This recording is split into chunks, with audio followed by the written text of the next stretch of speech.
초대교회 성도님들의 인사말이 구약시대 유대인들은 샬롬했다 그러면 초대교회는 은혜와 평강이었습니다. 은혜와 평강이 있기를 원합니다. 그래서 바울 서신을 비롯한 서신서들을 보면 은혜와 평강을 기원하는 그러한 인사말들이 그 앞에 또 뒤에 있는 것을 보게 됩니다. 생각해보면 이 은혜라고 하는 것은 우리가 구원의 삶을 살게 된 원인이라고 할 수 있습니다. 우리의 믿음의 행위로 말미암아 우리가 구원받은 것 아니고 우리가 믿는 그 모습을 하나님이 긍휼히 여기시고 은혜를 베풀어 주셔서 우리가 구원받은 백성이 되었습니다. 그래서 은혜는 우리가 구원의 그러한 삶을 살고 신앙생활하게 하는 원인이라고 할 수 있습니다. 평강은 뭐냐? 구원의 은혜로 구원을 얻고 그리고 구원의 삶을 살아갈 때 나타나는 결과라고 할 수 있습니다. 평강은 은혜로 말미암은 결과입니다. 생각해 보면 올해 2023년 한 해 동안 우리 가운데 마음에 평강이 있었다 그러면 그건 정말 하나님의 큰 은혜입니다.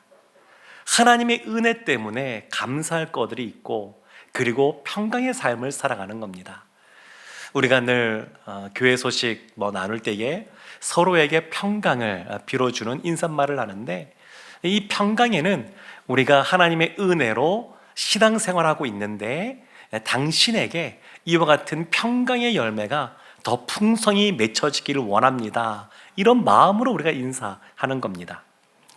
사랑하는 성도 여러분, 제가 지난주에도 그렇고 오늘 낮에도 그랬고 계속해서 새해에 소망이 있느냐 이런 질문들을 던지는데 우리 성도님들은 어떤 기대감이 있으십니까?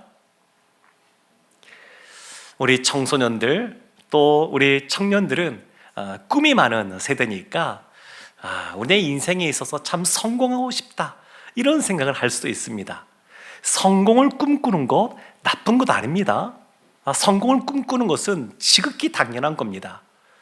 어느 누가 자신의 인생이 실패하기를 원하는 사람이 누가 있겠습니까?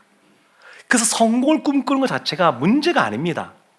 대부분 보면 성공을 꿈꾸는 사람들은 그것을 이루기 위해서 열심히 성실하게 살아가곤 합니다.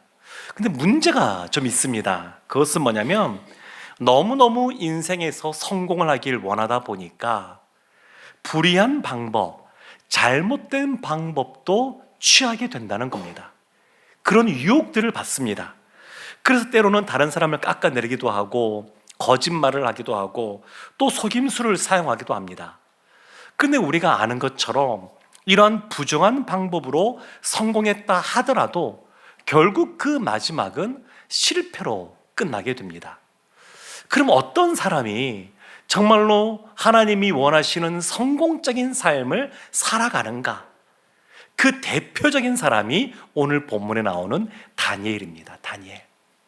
다니엘은 그의 삶에 있어서 그 어린 시절에 포로로 나라를 잃고 포로로 잡혀가는 불우한 환경이 있었지만 하나님을 의지하고 하나님을 신뢰하고 인생에 있어서 자신에게 주어진 일들을 성실하게 노력하면서 감당했기에 누구보다 성공적인 삶을 살았습니다.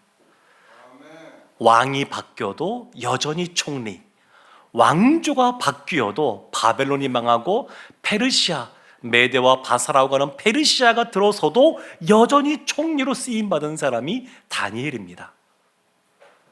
노년이 될 때까지 오랜 세월 동안 그 제국에 있어서 노예로 잡혀온 신분이었지만 가장 고위직, 왕 다음 아래에 있는 총리의 자리에 있었습니다.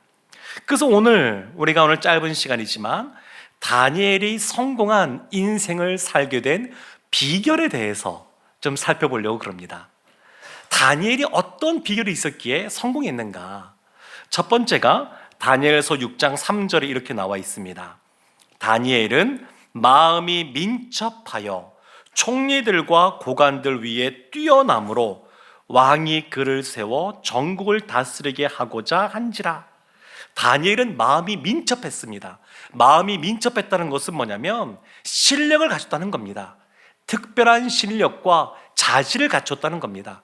단순히 어떤 처세술 그리고 줄을 잘 서는 줄서기를 해서 그 고위직에 올라간 것이 아니라 이 다니엘은 끊임없이 노력하면서 그리고 실력을 쌓았기에 인정받는 사람이 되었습니다.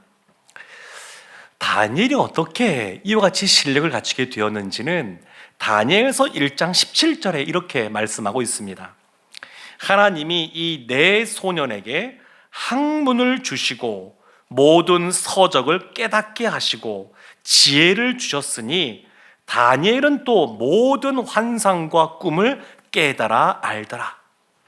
하나님이 학문, 모든 서적을 깨닫게 하는 그런 능력, 지혜, 이것을 다니엘과 세 친구에게 주셨습니다. 하나님이 주신 겁니다.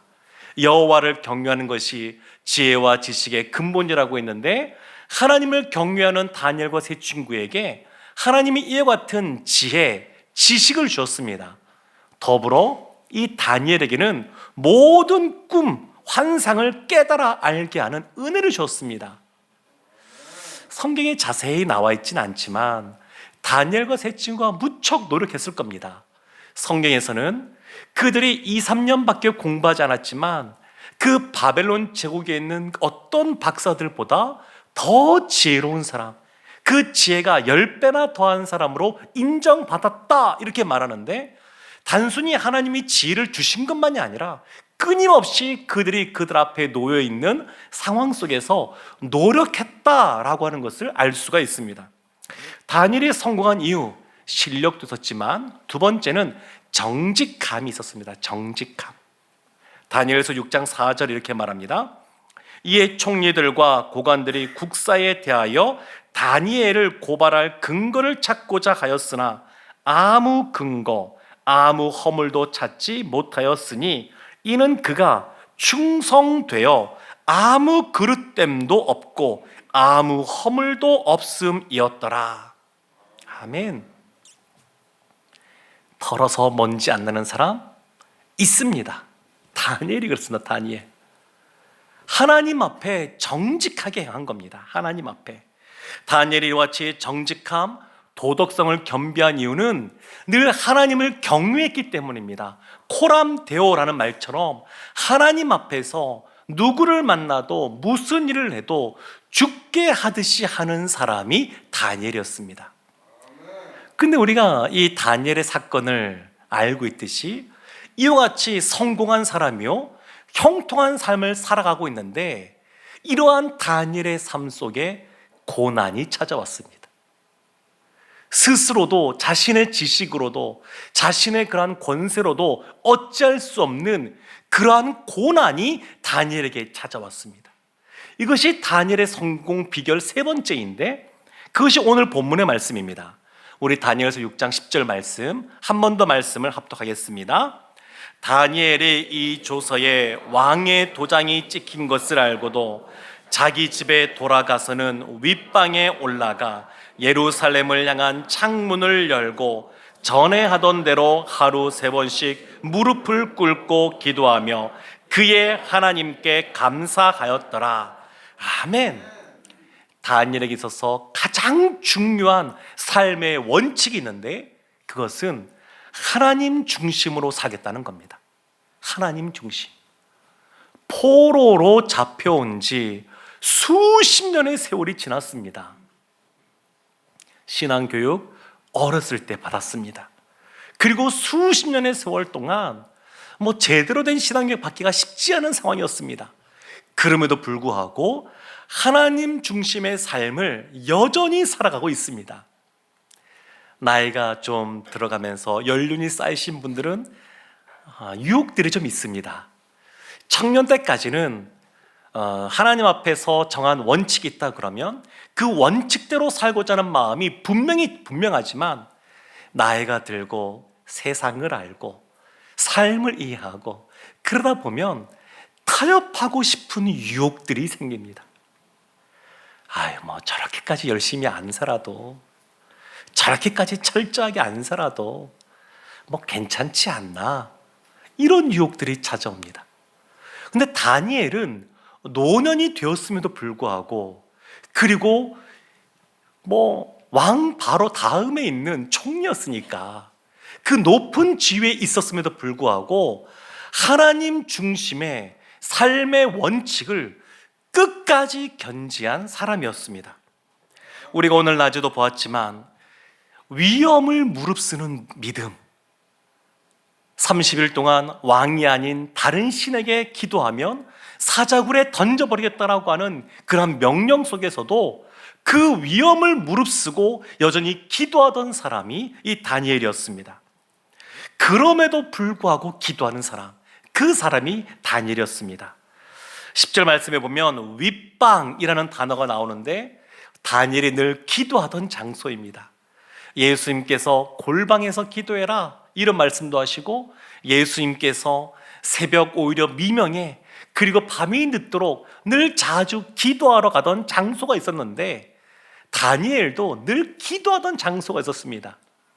다니엘처럼 기도의 삶을 살려면 늘 시간을 정하고 장소를 정해서 기도하는 모습이 있어야 됩니다.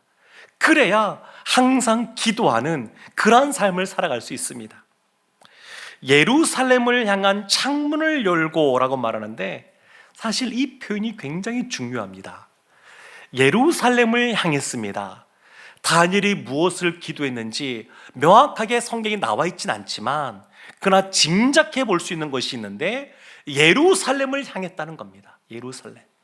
다니엘이 무엇을 위해서 늘 이렇게 기도했느냐?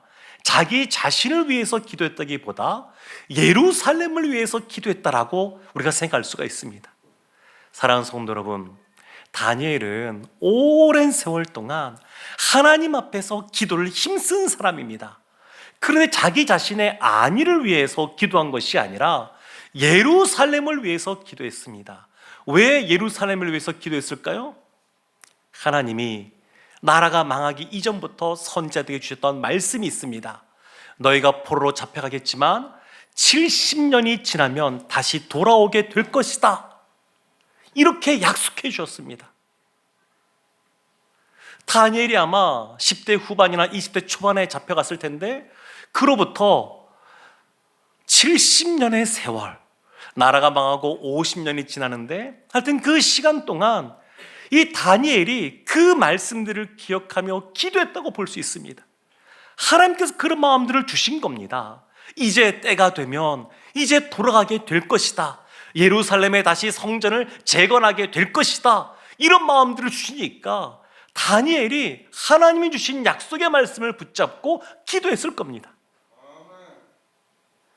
다니엘이 90세까지도 살았다고 볼 수 있는데 그 노년의 그 나이 때는 어쩌면 10대 후반이나 20대 초반에 잡혀갔다 그러면 1차 스룹바벨을 중심이 되어서 바벨론에서 돌아가던 그 사람들의 모습을 다 지켜보는 그런 나이입니다. 그 다니엘은 예루살렘을 향해서 기도했습니다. 더불어 창문을 열고 기도했습니다. 이건 공개적인 기도입니다. 굉장히 위험한 기도인데, 왜냐하면 기도한 사람은 사자굴에 던져버리겠다라고 말했음에도 불구하고 그 위험을 무릅쓰고 공개적으로 창문을 열고 기도한 겁니다. 예수님이 골방에서 기도하라 말씀하셨습니다. 네, 우리가 골방에서 기도해야 됩니다. 그런데 내가 기도하는 사람이라고 하는 것을 주변에 있는 사람들이 아무도 모른다, 이것도 문제입니다. 직장에서, 학교에서, 우리의 삶의 자리에서 내가 기도하는 사람이라고 하는 것, 내가 기도하는 그리스도인이라고 하는 것, 그것을 아무도 모른다? 이건 심각한 문제입니다. 내가 속해 있는 그 회사에서 또 학교를 위하여 기도하는 사람, 그 사람이라고 하는 것을 드러내는 것이 필요합니다. 다니엘은 전에 하던 대로 습관을 쫓아 기도했습니다. 그리고 하루 3번씩 무릎을 꿇고 간절히 기도했습니다. 왜 하루에 3번씩 기도했을까? 늘 유대인들의 전통을 따라 기도했지만 지금 이 상황은 목숨이 위험한 그러한 상황입니다. 적어도 사자굴에 던져지는 이 위험한 상황 속에서 참 대단한 용기가 필요한데, 이 다니엘은 적어도 하루에 3번은 하나님께 기도하면서 하나님, 저에게 믿음을 주십시오, 저에게 용기를 주십시오, 위험을 무릅쓰는 그러한 믿음, 현실과 타협하지 않는 원칙을 지키는 그러한 믿음을 주십시오, 이렇게 기도의 삶을 살았습니다. 그리고 마지막에 감사하는 기도를 하게 됩니다. 뭐 그렇게 감사할 게 있을까? 그럼에도 불구하고 감사하며 기도합니다. 하나님 앞에 이런 기도하지 않았나 싶습니다. 하나님, 상황이 여의치 않고 내 목숨이 위험한 상황이지만 그럼에도 불구하고 제가 기도하게 해주셔서 감사합니다. 모든 상황보다 더 크신 분이 하나님이셔서 감사합니다. 그런 기도들을 했을 겁니다. 그 결론은 다니엘서 6장 23절 이렇게 나옵니다. 왕이 심히 기뻐서 명하여 다니엘을 굴에서 올리라 하매 그들이 다니엘을 굴에서 올린즉 그의 몸이 조금도 상하지 아니하였으니 이는 그가 자기의 하나님을 믿음이었더라. 아멘. 하나님께서 사자의 입을 막으시고 다니엘을 살려주셨습니다. 사랑하는 성도 여러분, 우리가 이런 생각을 해볼 수 있죠. 믿음 생활하면서 굳이 목숨까지 걸어야 되는가? 목숨까지 걸 필요가 있을까? 네, 필요합니다. 우리의 목숨보다 하나님을 더 사랑해야 됩니다. 우리가 처한 환경, 상황보다 하나님을 더 신뢰해야 됩니다. 이것이 성경이 말하고 있는 신자의 모습입니다. 어린아이 같은 그러한 믿음의 소유를 할 때도 있지만 그가 장성하여서 어른이 되었다 그러면 하나님 중심으로 살고자 하는 이 원칙 있는 믿음을 위해서 목숨까지 걸어야 됩니다. 사랑하는 성도 여러분, 이 세상을 이기는 힘, 새해에도 하나님 앞에서 성공적인 삶을 살아가는 힘은 세상의 처세술이 아니고 하나님 중심적인 그러한 삶을 살아가는 겁니다.